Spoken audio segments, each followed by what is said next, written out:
সাবিত্রী রান্নাঘরে আপনাদের সবাইকে স্বাগত। আমার আজকের রেসিপি দেশি হাঁসের ডিমের ঝোল। 6টা ডিম নিয়েছি, আলু নিয়েছি কয়েক টুকরো, পেঁয়াজ নিয়েছি কুচি করে, আদা রসুন আছে, টমেটো আছে ছোট, আর নুন আছে, লঙ্কার গুঁড়ো, হলুদ, জিরে গুঁড়ো অল্প, ধনে গুঁড়ো অল্প, ফোড়নের জন্য জিরে, গরম মশলা আর একটা তেজপাতা আছে। আর এটা সর্ষের তেলে হবে। একটু হলুদ দিয়ে দিলাম। এবার আমি ডিমগুলো ভেজে নেব।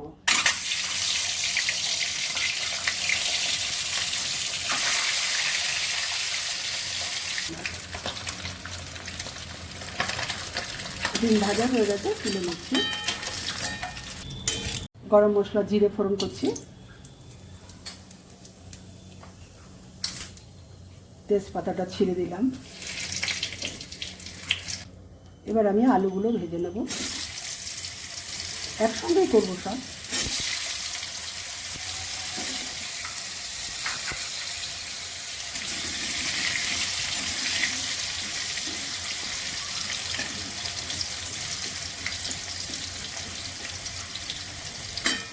আলুটা একটু ভাজা হবে।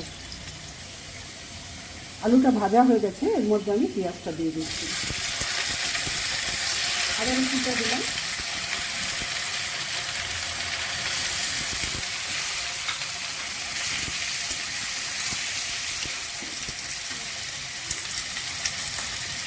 নুন দিলাম পরিমাণ মতো,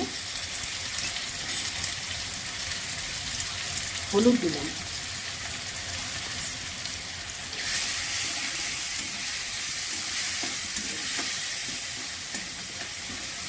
একটু ঢাকা দেবো, এটা ভাজা হবে।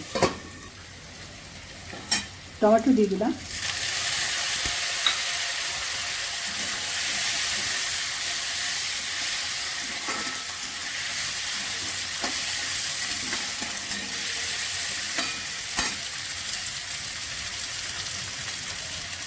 লঙ্কার গুঁড়োটা দিলাম, জিরে দিলাম, ধনে দিলাম, সব গুঁড়ো মশলাগুলো দেওয়া হয়ে গেল। এবার একটু কষিয়ে দেবো।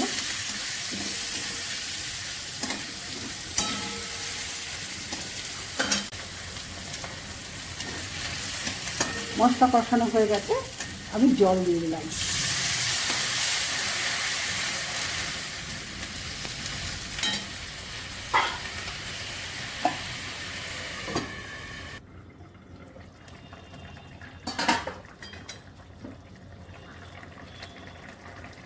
এবার আমি ডিমগুলো দেবো।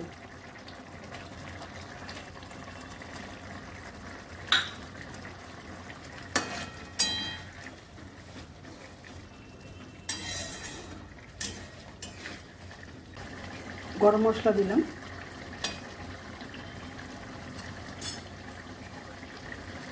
অল্প ঘি দিলাম,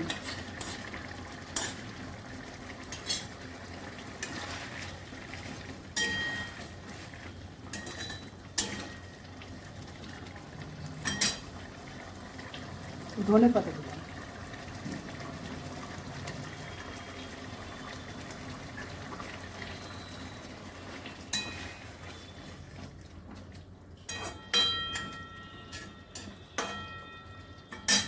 রান্নাটা আমার শেষের দিকে। যদি ভালো লেগে থাকে অবশ্যই সাবস্ক্রাইব করবেন, লাইক, শেয়ার, কমেন্ট করবেন, আর আমার ফেসবুক পেজটাকে ফলো করবেন। আপনারা সুস্থ থাকুন, ভালো থাকুন। আমার ভিডিওটা এখানেই আমি শেষ করছি।